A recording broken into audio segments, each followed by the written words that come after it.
আমাদের স্কুল বন্ধ ছিল দোল পূর্ণিমা এবং হোলি উপলক্ষে।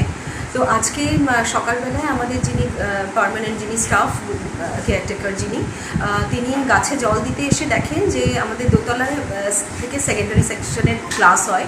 তো সেইখানের গেটের তালা ভাঙা। এবার একটা একটা করে তিনি এগোচ্ছেন, যত দেখছেন একটা একটা করে গেট প্রতিটারই তালা এরকমভাবে ভাঙা।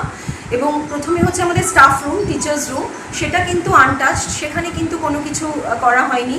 তারপরে যে অফিস রুম, সেখানেও কোল্যাপসিবল ড্যামেজ করা এবং তালা খুব এভাবে ভাঙা, খুবই এক্সপার্টলি ভাঙা। এবং হেডমিস্ট্রেস যে রুম, সেটারও তালা ভাঙা, কোল্যাপসিবল ড্যামেজ। আর ভিতরের সমস্ত আলমারি খোলা, লকার ভাঙা এবং ফাইল তছনছ হয়ে পড়ে আছে।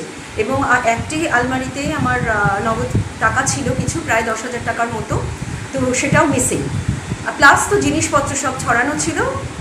না, আপনার কি মনে হয় টাকা চুরির জন্য এটা ঘটনা ঘটেছে না কোনো ফাইল এখান থেকে নিয়ে নেন? এবার টাকা চুরিটাও তো হয়েছে, কিন্তু ফাইলপত্র কিন্তু তছনছ করা হয়েছে।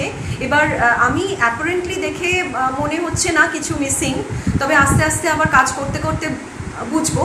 তো সেইটা একটা ব্যাপার। আর যে বা যারাই করে থাকুক, তারা কিন্তু আমাদের তাদের খুব পরিচ্ছন্ন ধারণা আছে আমাদের স্কুল সম্বন্ধে, স্কুলের কোন রুমে কি আছে, কোথায় কি রাখা হয়, তারা কিন্তু পুরোপুরিভাবে জানে। তাদের ম্যাপটা খুবই পরিষ্কারভাবে তাদের কাছে আছে। থানায় কমপ্লেন করা হয়েছে? থানায়, হ্যাঁ, প্রথমেই আমরা কোনো কিছুই ধরিনি, তালা ভাঙা দেখেই থানায় কমপ্লেন করা হয়েছে। এবং ইনভেস্টিগেটিং অফিসাররাই আগে রুমে ঢুকেছেন।